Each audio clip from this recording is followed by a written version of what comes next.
How corruption works in The Wire is that almost nobody wakes up thinking of himself as corrupt.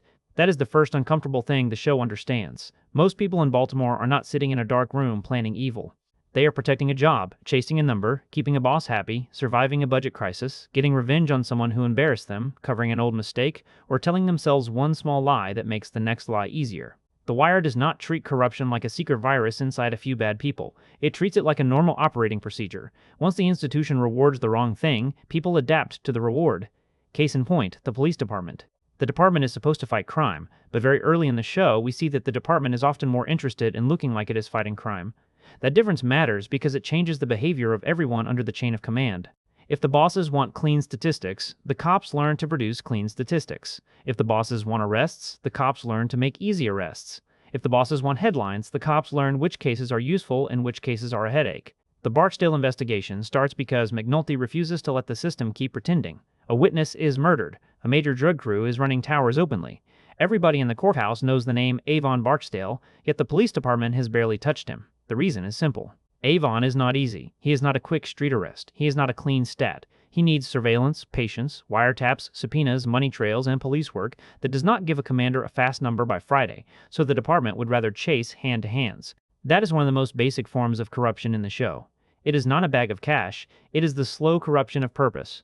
The police department starts valuing the measurement of the job over the job itself. A buy bus looks good. A street sweep looks good. A table full of guns and drugs looks good. A long investigation that produces nothing for weeks looks bad, even if it is the only real way to attack the organization behind the violence. Rawls understands this perfectly. He is not stupid. Burrell is not stupid either.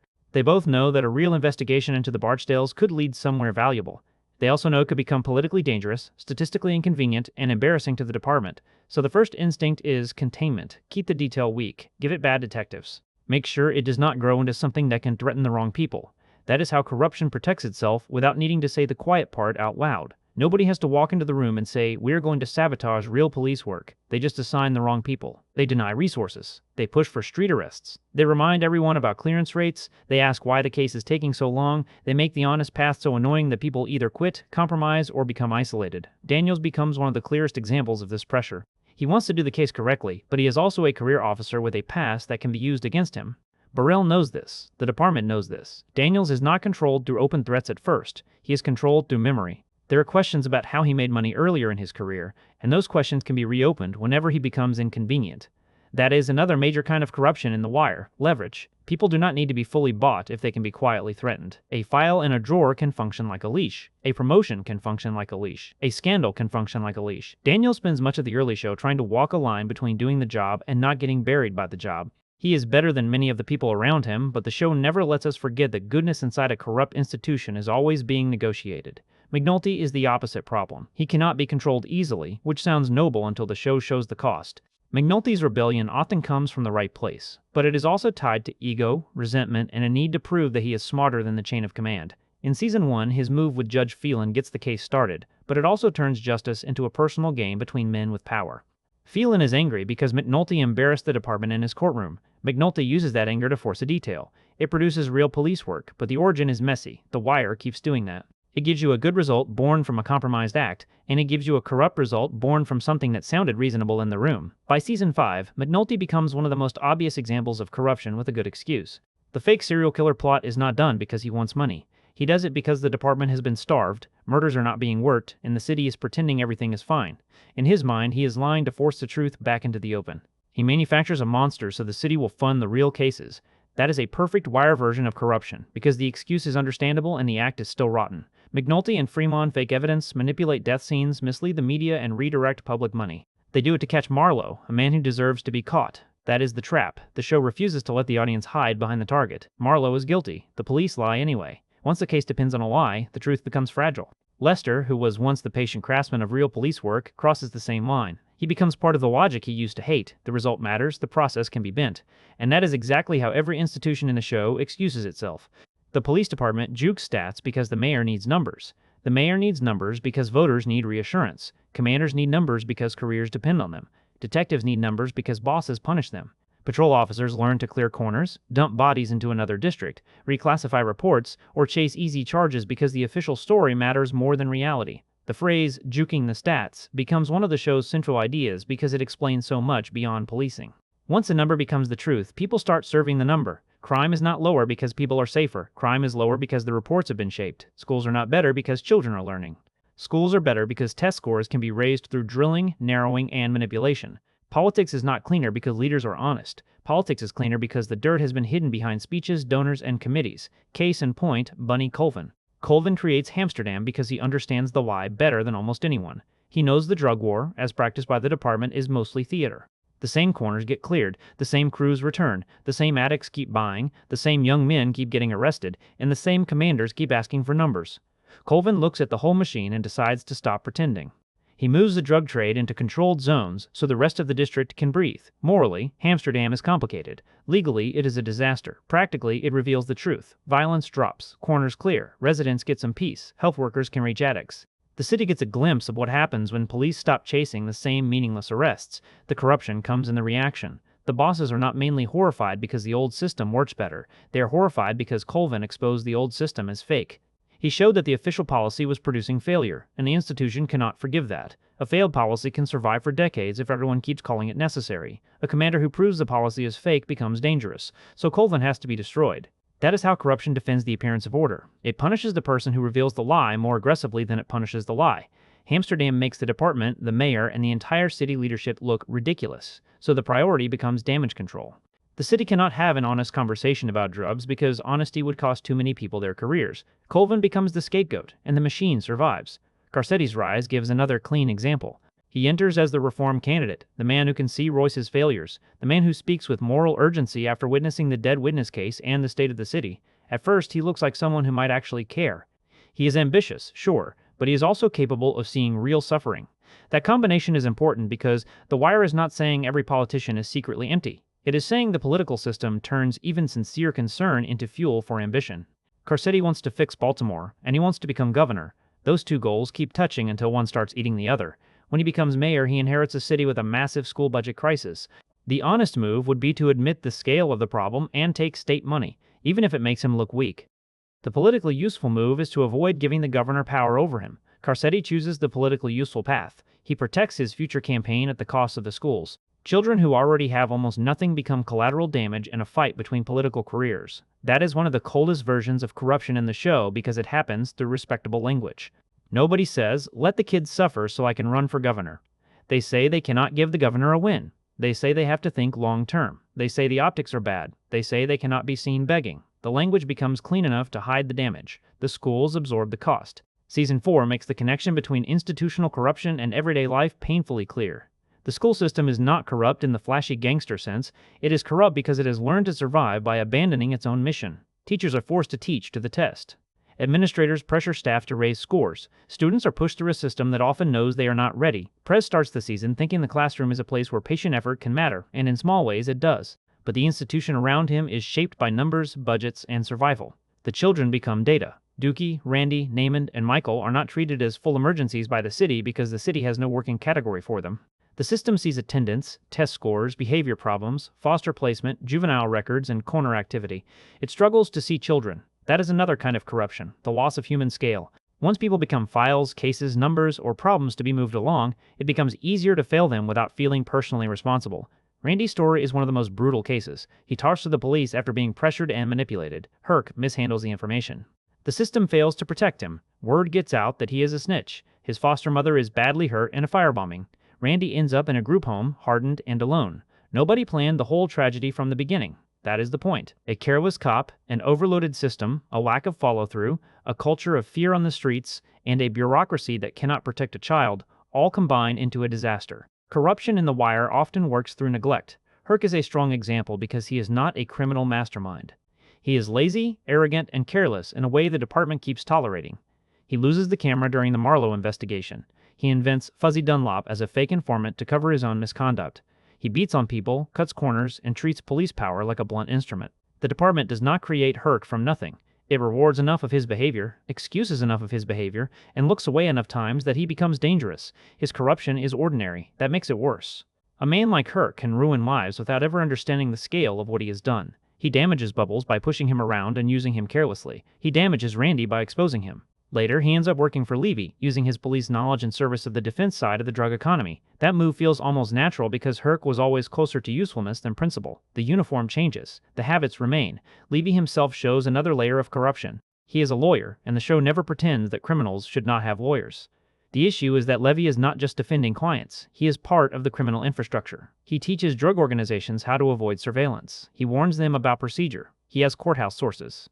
He launders the violence of the street through legal language. When Omar faces him in court and says, "I got the shotgun, you got the briefcase," the line lands because the show has spent so much time showing that Levy's world is not morally separate from the corners. Levy's corruption is clean. He wears a suit. He knows the rules well enough to bend them. He understands that the law can be used as a shield by people who have enough money.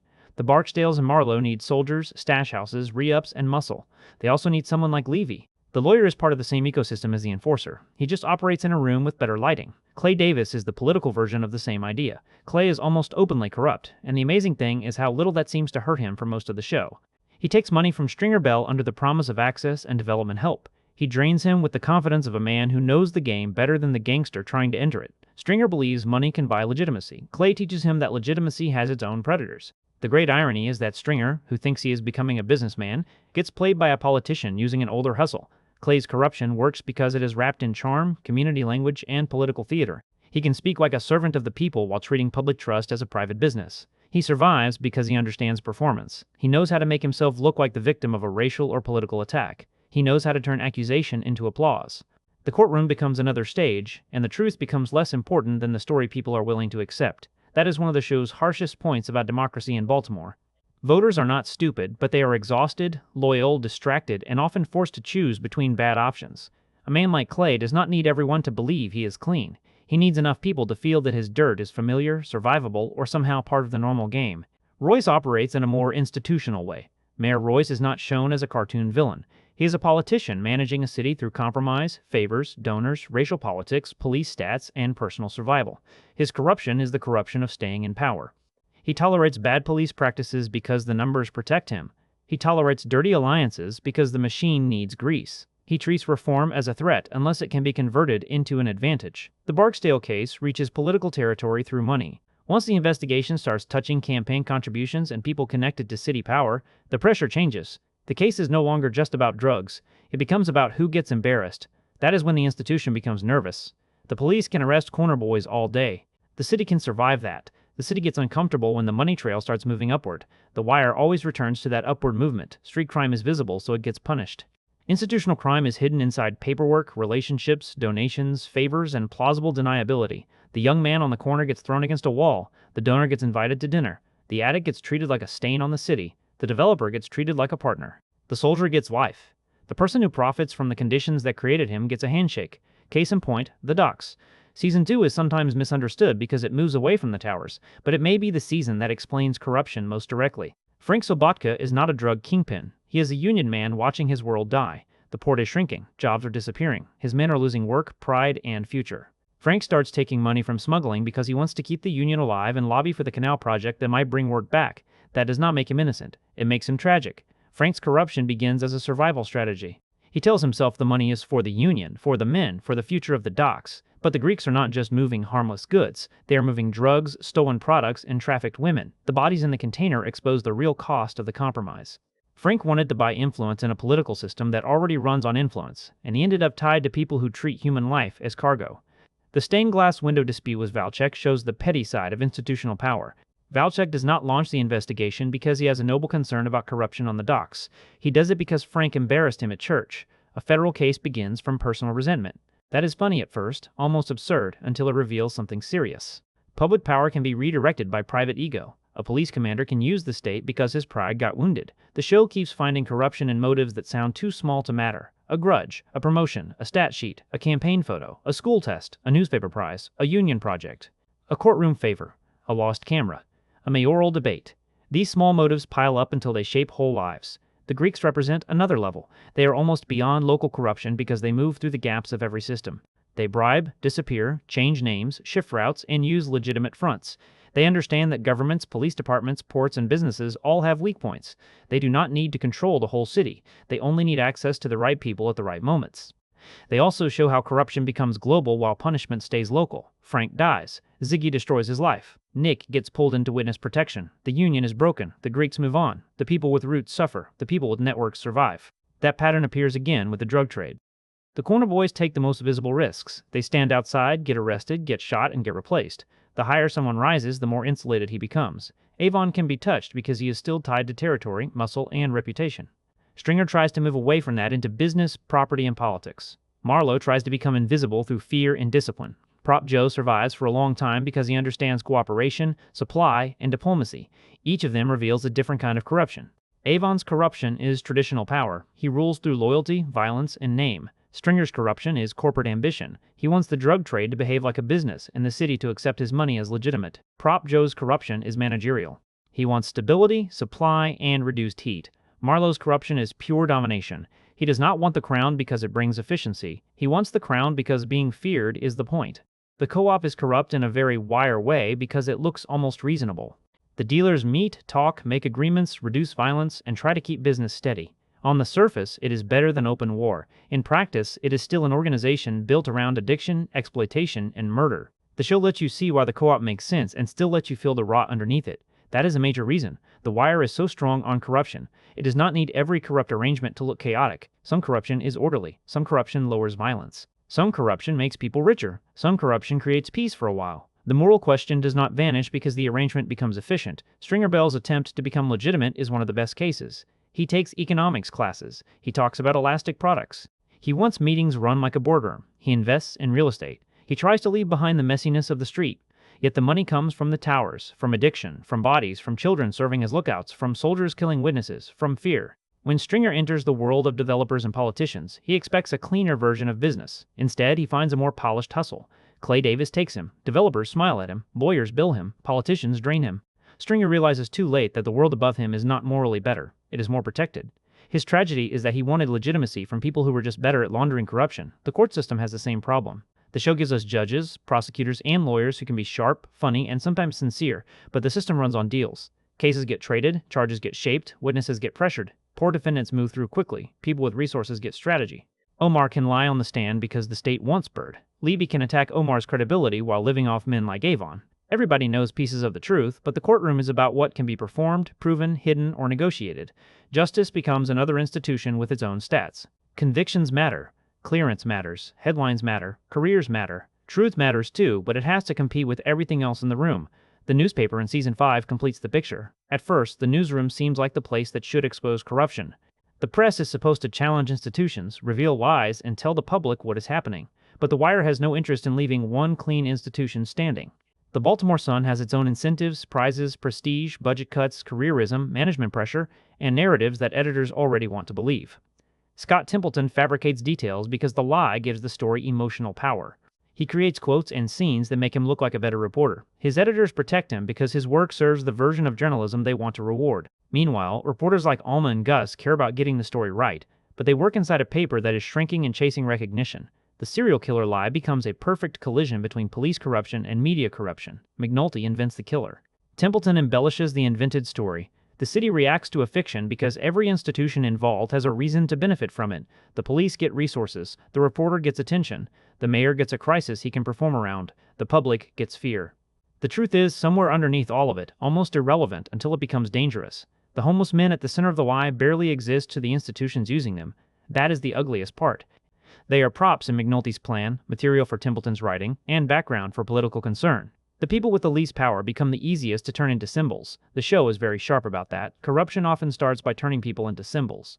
A dead witness becomes a political embarrassment. A murdered child becomes a stat. A classroom becomes a test score. A union becomes a voting block. A neighborhood becomes a redevelopment opportunity. A homeless man becomes a headline. Once a person becomes useful as an object, the institution can use him without fully seeing him. Kima's decision to tell the truth about McNulty and Lester is important because it shows how lonely honesty can be. She respects them. She understands why they are angry. She knows Marlowe is guilty. She also knows the lie is poisonous. Her choice costs her relationships because corruption often survives through loyalty. People say they are protecting the case, protecting the unit, protecting the mission, protecting friends. Kima refuses to let friendship become an excuse for fraud. That does not make her life magically better. The Wire is too honest for that. Doing the right thing does not always save the institution. Sometimes it only saves the person from becoming part of the lie. Bubbles gives the show a more personal version of corruption and recovery.